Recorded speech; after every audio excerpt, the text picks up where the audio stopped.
This video sponsored by BuyMode. இந்த ஆப்பில் நீங்கள் பர்ச்சேஸ் பண்ணக்கூடிய எல்லா விதமான ப்ராடக்ட்டும் உங்களுக்கு மலிவான விலையிலேயே கிடைக்குது. இதில் நிறைய ஆஃபர்ஸ் அண்ட் கூப்பன்ஸ் ப்ரொவைட் பண்ணுறாங்க. இதோட லிங்க் உங்களுக்கு டிஸ்கிரிப்ஷனில் கொடுக்குறேன். தேவைப்படுறவங்க யூஸ் பண்ணி பாருங்கள்.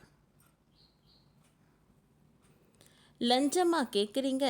கட்டிட தொழிலாளி செய்த காரியம். விழுப்புரம் அதிகாரியின் தூக்கம் போச்சு. தந்தையின் இறப்பு சான்றிதழ் கேட்டு விண்ணப்பித்த கட்டுமான தொழிலாளியிடம் ரூபாய் 10,000 லஞ்சம் கேட்ட விழுப்புரம் நகராட்சி அலுவலர் கையும் களமுமாக சிக்கியிருக்கிறார். கட்டுமான தொழிலாளி வீட்டிற்கே போய் லஞ்சம் வாங்க சென்ற அதிகாரிக்கு அங்கு போன பிறகுதான் அதிர்ச்சி காத்திருந்துள்ளது.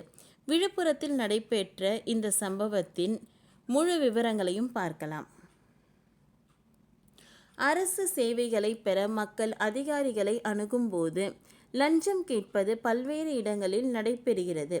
லஞ்சம் வாங்கும் அதிகாரிகளுக்கு எதிராக லஞ்ச ஒழிப்புத்துறை போலீசார் அதிரடி நடவடிக்கை எடுத்து கையும் களமுமாக பிடிக்கிறார்கள்.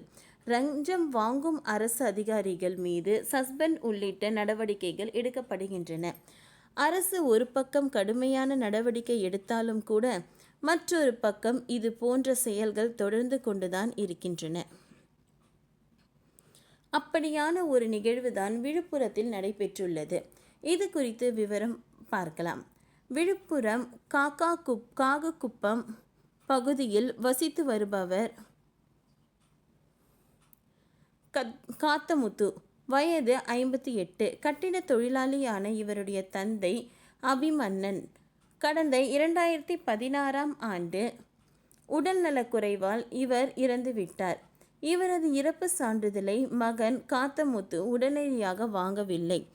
இந்த நிலையில் தற்பொழுது இறப்பு சான்றிதழ் வாங்குவதற்காக விழுப்புரம் நகராட்சி அலுவலகத்தில் காத்தமுத்து விண்ணப்பித்தார். இதற்காக காத்தமுத்துவிடம் கடந்த சில நாட்களுக்கு முன்பு நகராட்சி அலுவலகம் சென்று அங்கு துப்புரவு ஆய்வாளர்களாகவும் இறப்பு பதிவை பதிவு செய்யும் அலுவலராகவும் பணியாற்றி வரும் மதன்குமார் 41 வயது என்பவரை அணுகினார். அதற்கு அவர் அபிமன்னன் இருந்ததற்கு இறப்பு சான்றிதழை இதுவரை வழங்கவில்லை என்று சான்றிதழ் வழங்க வேண்டும் என்றால் ரூபாய் 10,000 லஞ்சமாக தரும்படி காத்தமுத்துவிடம் கேட்டிருக்கிறார். இதனால் அதிர்ச்சியடைந்த காத்தமுத்து லஞ்சம் கேட்ட நகராட்சி அலுவலர் மதன்குமாருக்கு தக்க பாடம் புகட்டினார். அதன்படி விழுப்புரம் லஞ்ச ஒழிப்புத்துறை போலீசில் புகார் கொடுத்தார். லஞ்ச ஒழிப்புத்துறை போலீசார் ரசாயனம் தடவிய பணத்தை காத்தமுத்துவிடம் கொடுத்து அதை அந்த அதிகாரி மதன்குமாரிடம் கொடுங்கள், மற்றதை நாங்கள் பார்த்து கொள்கிறோம் என்று கூறினார். அவர்கள் கூறிய அறிவுரையின்படி ரசாயனம் தடவிய பணத்தை காத்தமுத்து மதன்குமாரை செல்போனில் தொடர்பு கொண்டு வீட்டிற்கு வர சொன்னார். காத்தமுத்து வீட்டிற்கு வந்த மதன்குமாரிடம் லஞ்ச பணத்தை வழங்கினார். அப்பொழுது அங்கு மறைந்து இருந்த போலீசார் கையும் களமாக பிடித்து கைது செய்தனர். 10,000 ரூபாய் லஞ்சம் பணத்திற்கு ஆசைப்பட்ட அதிகாரி மதன்குமார் தற்பொழுது நிம்மதி இழந்து தவிக்கும் நிலைக்கு தள்ளப்பட்டுள்ளார்.